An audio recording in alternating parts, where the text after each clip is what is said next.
अमित आणि राकेश दोघं जिवलग मित्र. यांची मैत्री अगदी बालपणापासूनची असल्यामुळे दोघांमध्ये खूप घट्ट नाते होते. दोघांनीही आपले शिक्षण कसे तरी पूर्ण करून जवळपास 5 वर्ष जॉब केला. या 5 वर्षात काही रक्कम जमा करून त्यांनी चायनीजचे हॉटेल काढायचे ठरवले आणि त्याच वेळी राकेशने लग्न सुद्धा केले. प्रेमविवाह असल्यामुळे सगळे पटापट जमले आणि त्याने थोडक्यात लग्न उरकले. एवढा काही खर्च झाला नाही. ठरल्याप्रमाणे त्यांनी मुंबईमध्ये एक जागा भाड्याने घेऊन लहानसं हॉटेल काढलं. अगदी 1.5 वर्षांच्या आत त्यांना या हॉटेलच्या व्यवसायात भरपूर नफा होऊ लागला. सर्व काही चांगलं घडू लागलं होतं. एके दिवशी संध्याकाळी हॉटेलमध्ये राकेशला त्याच्या गावातून फोन आला आणि फोनवर बोलून झाल्यानंतर तो निराश झाला. अमित त्यावेळी तिथेच होता आणि राकेशला निराश झाल्याचं कारण विचारू लागला. राकेशने सांगितलं की आईची तब्येत बरी नाही, मला गावी जावं लागेल. हे ऐकल्यावर अमितनेही राकेश बरोबर जायचं ठरवलं, तेवढाच आधार मिळेल म्हणून. त्या दोघांनी लगेचच गावी निघायचं ठरवलं. म्हणून त्यांनी सर्वप्रथम आपापल्या घरी कळवलं आणि गावी जाण्यासाठी बॅग भरायला सांगितली. त्यांनी यावेळी जेवण हॉटेलमध्येच केले आणि कॅश काउंटरमधून काही रुपये घेतले. त्यांच्यातल्या वैभवला हॉटेलकडे लक्ष द्यायला सांगितलं. 9:15च्या सुमारास ते दोघे राकेशच्या गाडीने आपापल्या घरी बॅग घ्यायला निघाले.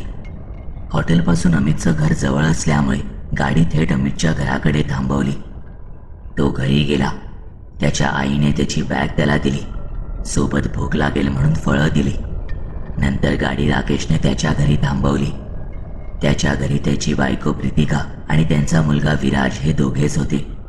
घरी गेल्यावर त्याने प्रीतिकाला बोलावून आपली बॅग मागवली आणि फोनवर झालेले बोलणे नीट समजावून सांगितले आणि विराजची काळजी घे असे सांगून त्याने तिचा निरोप घेतला. रात्रीचे 10 वाजले. त्यांनी पेट्रोलची टाकी जवळच्या पेट्रोल पंपावर फुल करून गाडी गावी जाण्याच्या दिशेने वळवली. अमितला ड्राईव्ह करता येत नव्हते म्हणून राकेशलाच संपूर्ण प्रवासात ड्राईव्ह करावे लागणार होते. दिवसभर व्यवसाय सांभाळून आणि काम करून हे दोघे आधीच खूप दमले होते. त्यात राकेशला ड्रायव्हिंग करताना अधूनमधून झोपेची डुलकी येऊ लागली. त्याचे डोळे सुद्धा लाल झाले होते. त्यात गाडीचे स्टिअरिंग कसेबसे फिरवून तो गाडी चालवत होता. अधूनमधून अमितचा सुद्धा डोळा लागत होता. त्याला हेही कळले की राकेशला झोप येत आहे म्हणून तो राकेशला सावध राहायला सांगत होता. घाटाचा रस्ता सुरू झाला. शेवटी काय घडायचे ते घडलेच. झोपेच्या ग्लानीत राकेशने गाडी घाटामध्ये चुकीच्या म्हणजे दरीच्या दिशेने फिरवली. अचानक अमितचे लक्ष गेले आणि त्याने स्टिअरिंग उलट दिशेला वळवून गाडी सावरायचा प्रयत्न केला. तसे गाडी रस्त्याकडेच्या झाडाला जाऊन जोरात आदळली. काही क्षणासाठी सगळं काही एकदम शांत झालं. आवाज होता तो त्या घाटातून वाहणाऱ्या वाऱ्याचा. काही वेळाने दोघंही भानावर आले. सीट बेल्ट लावला असल्याने त्या दोघांना इजा झाली नाही, पण गाडीच्या पुढचा लोखंडी रॉड वाकला होता. त्याने आजूबाजूला नजर फिरवली आणि असे वाटले की घाटाच्या अगदी मधोमध येऊन अडकले आहेत. जवळपास कसलीही वस्ती दिसत नव्हती. साधे एक घर किंवा दुकानही नजरेस पडत नव्हतं. दोघांनीही गाडीच्या काचा खाली सरकवल्या. तसेच चोहोबाजूंनी रातकिड्यांची किर्र कानावर पडली. जणू काही त्यांची सभाच भरली होती. एका बाजूला घनदाट झाडे आणि दुसऱ्या बाजूला खोल दरी. अमित पटकन गाडीतून खाली उतरला आणि दुसऱ्या बाजूने राकेशला उतरायला सांगितलं. त्याने पाण्याची बॉटल दिली आणि म्हणाला की तोंड धुवून घे म्हणजे जरा फ्रेश वाटेल आणि लगेच गाडी काढता येईल. राकेश तोंड धुत असताना अचानक त्याची नजर एका पुढच्या टायरवर पडली. टायर पंक्चर झालं होतं. अमितला हे सांगणार तितक्यात त्याला मागून एक करडा आवाज कानावर पडला. काही मदत हवी आहे का साहेब? त्या विचित्र आवाजामुळे ते दोघे दचकले, कारण एवढ्या रात्री एखादी व्यक्ती मदतीसाठी कशी आणि कुठून धावून आली. त्यांनी हळूहळू वळत मागे पाहिलं. तो गावातला एक फेरीवाला भासत होता, पण खूप जखमी वाटत होता. जसा आत्ताच कोणाचा तरी मार खाऊन आलाय.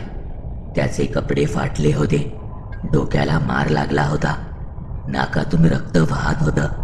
त्याला अशा अवस्थेमध्ये बघून अमितने धाडस करून विचारलं, कोण आहात तुम्ही भाऊ? इतक्या रात्री इथे कसे काय? आणि तुम्हाला एवढं कसं काय लागलंय?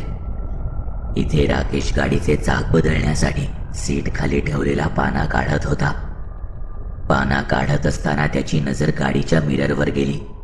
त्यात त्याने जे पाहिलं ते बघून त्याची झोपच उडाली. त्याने पाहिलं की मिररमध्ये अमित तर दिसतोय, पण त्याच्याबरोबर तो माणूस मात्र दिसत नाहीये. राकेशला कळून चुकलं होतं की आता आपलं काही खरं नाही.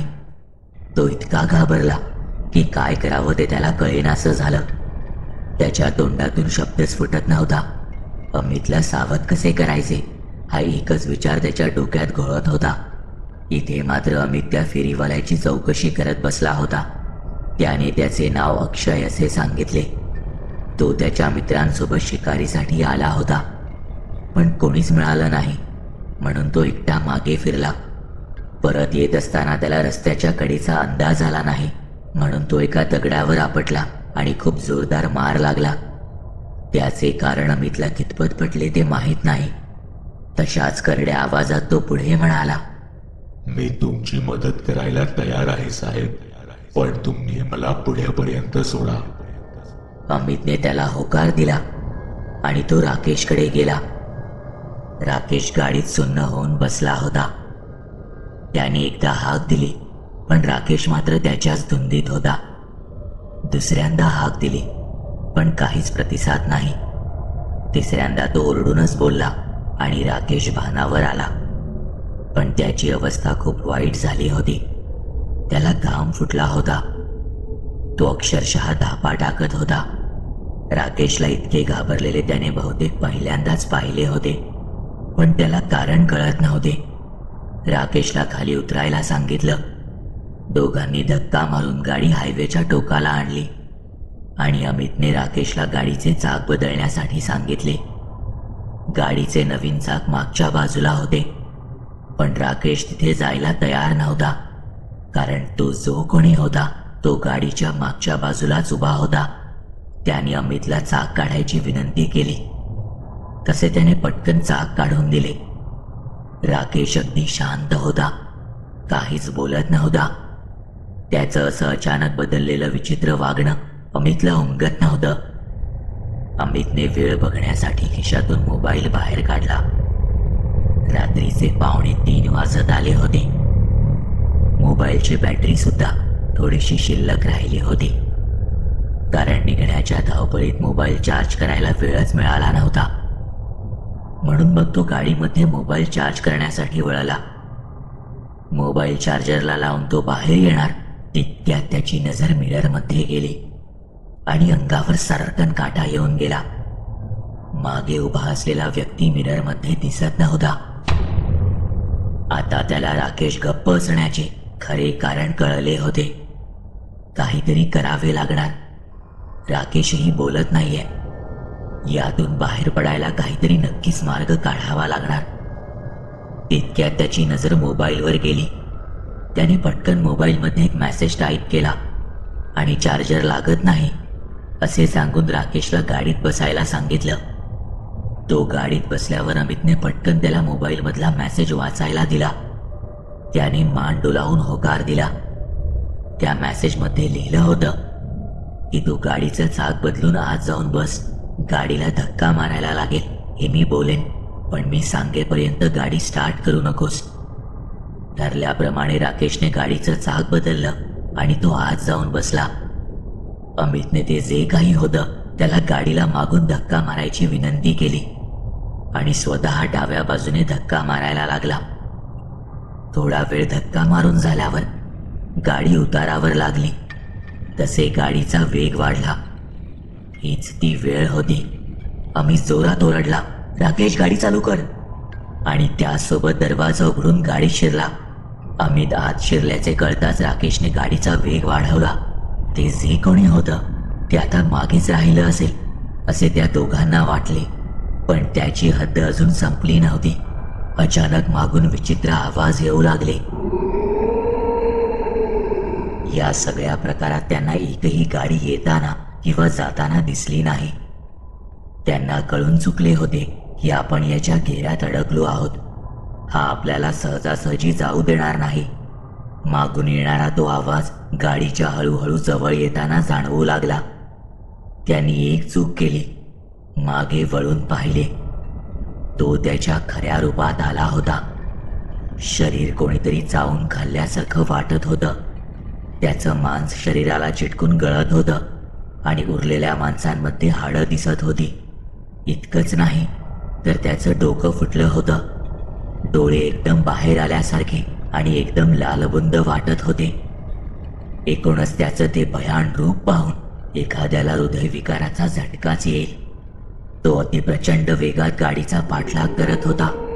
अमित राकेशला गाडीचा वेग वाढवायला वारंवार सांगत होता, पण राकेश जेवढा वेग वाढवत होता तेवढ्याच वेगाने तो गाडीच्या मागून येताना दिसत होता. काही क्षणात तो गाडीच्या बाजूला येताना दिसला. राकेशने थरथरत्या हाताने सर्व खिडक्यांच्या काचा वर केल्या. आता याहून जास्त वेग वाढवणे शक्य नव्हते, कारण गाडीवरचे नियंत्रण सुटू लागले होते. त्या दोघांनी देवाचा धावा सुरू केला. हनुमान चालीसा बोलायला सुरुवात केली. त्या शैतानाचा बाहेरून किळसवाणा आवाज येत होता आणि पळता पळता त्याने राकेशच्या बाजूला गाडीवर एक जोरात थाप मारली आणि अचानक एके क्षणी कुठेतरी नाहीसा झाला. गाडीला थाप मारताच राकेशने करकचून ब्रेक मारला. गाडी जागेवरच थांबली. 2 मिनिटं गाडीत भयान शांतता पसरली. ते दोघे खूपच घाबरले होते. नकळतपणे बाहेर एका झाडाखाली लक्ष गेलं. शंकराचा फोटो दिसला. काही वेळापूर्वी कोणीतरी देवाजवळ दिवा ठेवून गेलं होतं. गाडीतून खाली उतरून त्यांनी देवाला नमस्कार केला आणि हर हर महादेव म्हणत गाडी परत चालू केली. राकेशने गावाच्या वेशीपर्यंत गाडी चालवण्याचा निर्णय घेतला. एव्हाना पहाट होत आली होती. ते एके ठिकाणी चहा पिण्यासाठी उतरले. चहा पिताना त्यांच्यामध्ये तोच विषय चालू होता. त्यांचे बोलणे ऐकून एक जण मध्येच बोलला, खरंच वाचलात तुम्ही भाऊ, नाहीतर तुम्ही पण. राकेशने पटकन विचारलं, म्हणजे तुम्हाला माहित आहे का? त्यावर तो व्यक्ती म्हणाला, हो माहिती आहे. तो रात्री शिकारीला गेला होता आणि त्याची शिकार झाली. कोणत्या तरी जंगली प्राण्यांनी फाडून खाल्ले. बरं ते जाऊ दे, परत कधी अमावस्येच्या रात्री गाडीने प्रवास करू नका. इतकं बोलून तो माणूस निघून गेला. अमावस्येबद्दल लक्षात आल्यावर वाटलं, आईच्या काळजीपोटी काहीच न पाहता ते निघाले होते. चहाचा शेवटचा घोट घेऊन झाल्यावर लगेच गाडी सुरू केली आणि थेट गावी घराजवळ थांबवली. राकेशची आई झोपली होती. तिचं राकेशच्या वडिलांसोबत थोडं भांडण झालं होतं, त्यामुळे नाराज होऊन ती जेवलीच नव्हती. राकेशने आणि अमितने कशीबशी त्यांची समजूत काढली आणि अमितने सोबत आणलेली फळं त्यांना खायला दिली. त्यांना खूप बरं वाटलं आणि त्यांचा रागही शांत झाला. आईने हट्ट सोडला हे बघून राकेशची चिंता मिटली आणि त्याला खूप बरं वाटलं. त्याने बाहेर येऊन अमितचे खूप आभार मानले. इतक्या मोठ्या संकटामध्ये आणि अगदी आता सुद्धा तू मला खूप मदत केलीस मित्रा, असं बोलून राकेशने अमितला मिठी मारली आणि दोघांमध्ये गप्पा सुरू झाल्या.